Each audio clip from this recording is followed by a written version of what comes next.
Hey guys, what's going on? This is John from Friends of Your Benefits.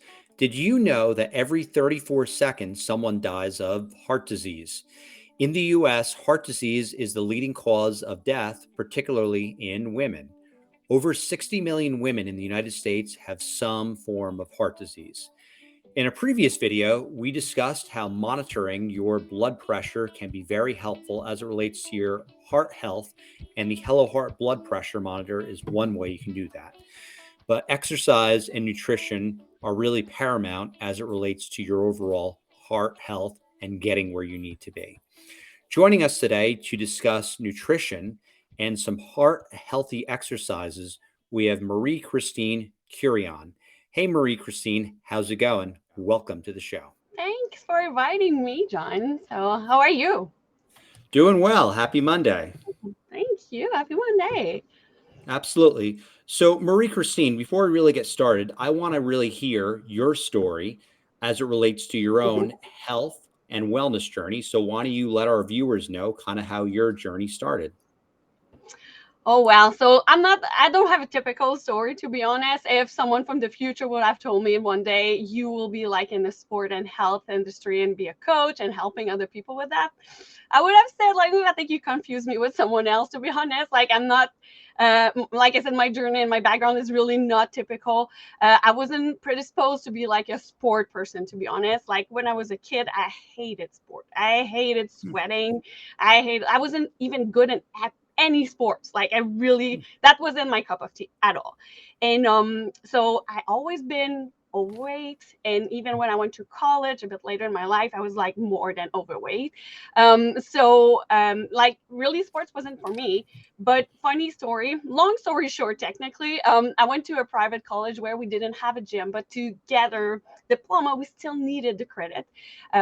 So my school had kind of like a deal. We could go to the gym a few times a week, and if the gym owner would like write an official letter saying like we went to the gym, we did like technically all the sports and stuff that we need to be healthy, we could get the credit and be able to graduate.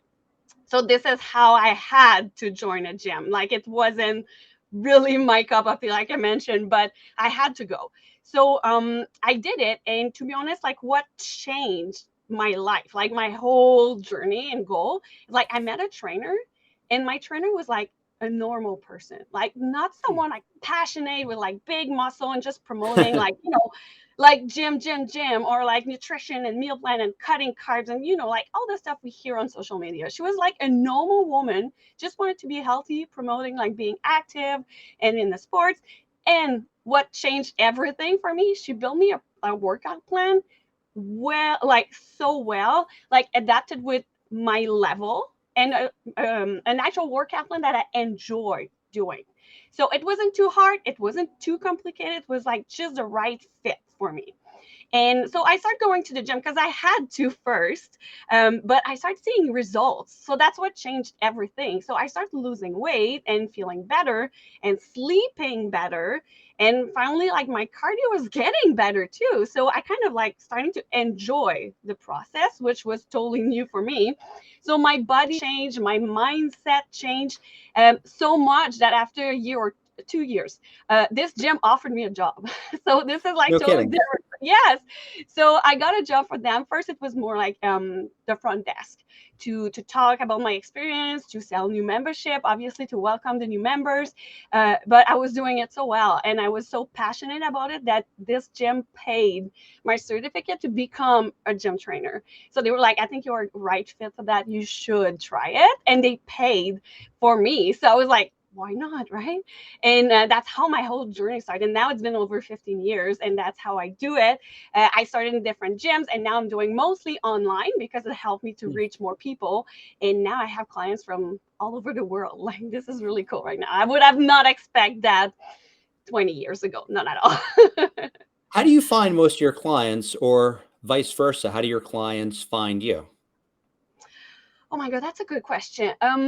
First, when I was in the gym, it was mostly like results, right? So when I was in the gym, like my clients, like other people were seeing more, were like looking at me. They saw me like working out, getting results, but also training other people. And we were laughing together. We're having fun. My clients were also getting results. So I think it was just a right promotion to see it live, right? Now that I'm online, obviously on social medias, I promote a lot of like before and after photos. I share a lot of videos too about nutrition, about workouts, about like different aspects. And so yeah, mostly it's social media now, and like before and after. I think the best one is word of mouth, though, to be honest, because most of the time it's my actual client talking to their friends and families and co-workers, and they message me saying like, hey, I saw like what you did with my friend and like my mom, and she has so much result, and she looks like she has fun doing it. So like, let's give it a try. So this is mostly like, I think that previous client is the best promotion you can get anyway. So yeah, most of the time it's like from previous clients or social medias. Fair enough. So, we mentioned at the start of the program that heart disease is one of the leading causes of death out there, and it's hitting women particularly hard, right? We mentioned before that Yeah. 60 million women have some form of heart disease. So, Marie Christine, let's say you get a brand new client and they say to you, hey, I have high cholesterol and I really need to get my heart in better shape as it relates to exercise.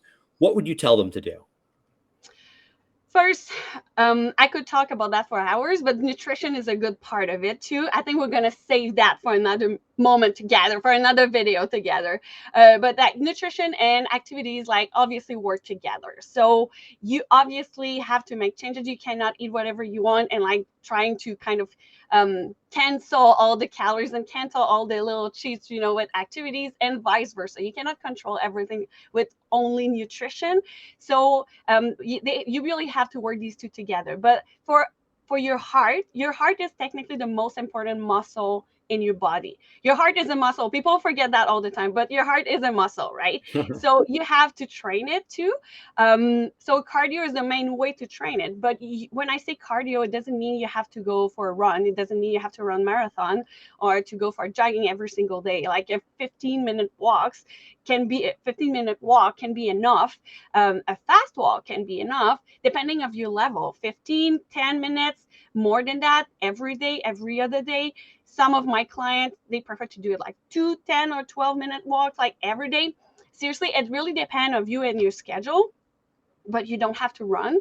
And I could talk about that also for another hour, but running also can have a lot of impacts on your body, and not positive impact. So let's talk about like walk is definitely your best friend. If you don't have this opportunity to go outside for a walk or a treadmill, you can do other type of workout, other type of cardio workout, as like if you have a rower or elliptical machine or bicycle, it can be enough. But yeah, cardio is really, really important. But don't forget your other muscles, because it's important too. So a healthy lean muscle mass, and I'm not talking like big muscle, okay, I'm just a healthy muscle mass, is really important to keep your metabolism active. So an active and fast metabolism will help you to burn calories, will help you to use all the calories that you eat in a day, and help you to prevent gaining weight and some other issues like cholesterol and heart problem or diabetes or other conditions. Very cool. So, can you show our audience a few perhaps simple exercises that they could do maybe a few times a week in order to help themselves on their health and wellness journey, and particularly with the heart health? Of course. So when I say like a workout, it doesn't have to be super complicated. You can use everything you have at home. Body weight can be enough. One of my favorite videos, like one that I post on my social media lately, and I got a lot of views on it. It's office workout. So the Hmm. only thing you need is your chair from your office. And if you have a resistance band, the one like the rubber band with two little handle at the end, you can find them like very cheap online on most chains or like big stores. You can find them too for really, really cheap. But like, yeah, you just need that chair and this resistance band. And if you don't have the resistance band, there's other options. But really sitting on your chair or standing up beside it and using the chair to help you to tone some of your muscles. And also, I have different options for like beginner and more advanced. And I got so many comments, so many replies, so many people messaged me after this video that I think I'm going to do a part 2 and part 3. So you have a scoop right now, but I'm going to do others because like I have so many people messaging me after that saying like, it's a really good idea. I can do it on my lunch break or even on my little afternoon break at work when, we all feel a little bit groggy at the end of the day and like feel like we're falling asleep. Like that's the end of our day at work. This is a good way to just like kind of wake us up and like integrate a quick workout in our schedule when we are very, very busy too. So bottom line, you can use the chair for more than just sitting. Yes. Oh, yes. Obviously.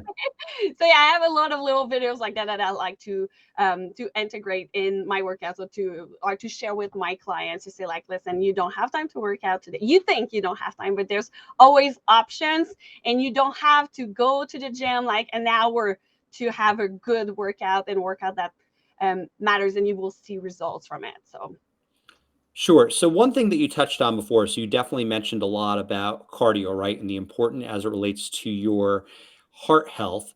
And then you mentioned, the chair exercises. So what should you actually do more of? Should you do more cardio? Should you do more weights? What do you overall recommend? I would say same thing as nutrition and exercise, right? They should go together, to be honest. Someone who's just lifting weight will have probably a really toned body at one point, have a really fast metabolism, but ask this person to um, climb a couple of staircases, this person will probably be out of breath. So cardio is really important, but just cardio by itself, and especially with not necessarily the proper nutrition, can hurt your metabolism. Hmm. And just lifting weight by itself can accelerate your metabolism, but will not necessarily help your heart. So a really good combo of both. So if you do, for example, my office workout, you do it on your chair at work, I would definitely recommend you maybe at the end of the day or on your next break to just go outside, go have like a nice walk, and just go get some vitamin D and breathe fresh air instead of staying in your office. And if you don't have this possibility, just like leave your office and just go for a walk in the building and come back to your office. But walking, like I said, is the best cardio exercise you can do anyway. So walk. Sure. So let's say you're exercising, right? And candidly at home, I have the Peloton app and they advertise Yeah. exercises anywhere between, let's say, 5 minutes and 60 minutes, right? Is there like a minimum amount of time that you should be doing some form of weightlifting or, activities that are involving the major muscle groups aside from your heart? Like, is it 10 minutes, 20 minutes? What do you recommend? It depends of your level. So if you start from like really nothing, you have no background, like I started like 20 years ago, and you really have no experience of like weightlifting, resistance band or whatever. So at 10-15 minutes can be more than enough for you to feel and see results. But like if you're like me, it's been like 15-20 years, right? You are in this field. Like at 10-15 minutes for me, it's more like not a workout, a warm up, depending of the intensity too. That's another point we have to discuss. So I could do it 10-15, but if I do a HIIT workout, which is high intensity, I will be out of breath, not able to talk to you, and probably sweating in like only 10-15 minutes. Is it good to do that every single day? Not necessarily. Your body will need other challenge, but it could be enough depending of your level. You also have to adapt also the workout with your level. But I would say like a minimum workout, and what is really popular right now and works really well, most of my clients, that's what they do. It's a 20 minutes workout. Most people don't skip this 20 minutes. 20 minutes is just enough to have like a good boost of energy. It doesn't take too much time that you have to move stuff around in your schedule. You can do it even sometimes at work, like I mentioned. So a 20-ish minute, it's usually an average that I give to everybody, and most people get amazing results in 20 minutes. Great to hear, Marie-Christine. So, before we close out, if you were to give people one piece of advice as it relates to heart health and exercise, what would it be? Ooh, one, I would say I would probably stretch it a little bit, to be honest, John, and like maybe keywords, I would say find your sport. Like, so the keyword is yours. Okay. So what motivates you. It doesn't have to be the gym. It doesn't have to be lifting weight. It doesn't have to go for running a marathon. If you find the sport, the activity, the outdoor adventure that motivates you, it's just like the little challenge, but you feel good after. This is what you have to stick to. It also has to be easy. So this is my other keyword. I'll say easy. So it's funny when I say easy, people are kind of surprised because I want results, right? I don't want it to be easy, but it has to be easy to fit in your schedule, easy to figure it out, easy to set up. If you need like 20 minutes to set up your workout area at home, you won't stick to it. So if it's easy to fit in your schedule, it's just challenging enough, but it's not a torture, you will stick to it. Because like, don't forget, all that, it has to be a lifestyle, not a diet, not a temporary solution, not a temporary state of mind. It's a lifestyle. So you want to make sure you stick to it to be able to have results, but to be healthy the rest of your life, right? And that's the hardest part, forming those healthy habits, and those Yes, certainly take time. yes, definitely. So, Marie Christine, let's say there's someone out there, right? And they want to learn more about your fitness coaching. Where can they go to perhaps connect with you or learn a little bit more information? You can message me on most social media platforms. I would say like LinkedIn, I go by my name. Instagram and Facebook are same thing. Instagram, I go by Marie-Christine Fitness, which is the name of my business. But you can follow, like, found me at Marie-Christine Fitness or my full name, Marie-Christine Quiron, on every social media. You can also send me an email. I will share it with you. So just send me a little quick message and we can discuss about what are your goal, what you're trying to achieve, and we can talk about activities, we can talk about a workout plan, we can talk about nutrition, like I said. I have a little bit for every goal. So Awesome. Well, Marie Christine, thank you so much for coming on the show today. We definitely learned a lot about different simple exercises that you can do for your heart health, and we really appreciate it. thank you so much for the invite. Absolutely. And we look forward to part two of our interview, and we'll talk perhaps about some nutrition tips that you can do to improve your heart health as well, right? Yes, definitely. Awesome. Well, for our viewers out there, we want to hear from you guys. Do you guys have any exercise questions for Marie Christine? If so, comment below. As always, we encourage you to like the video, share, and until next time, thank you for joining. And thank you once again, Marie Christine.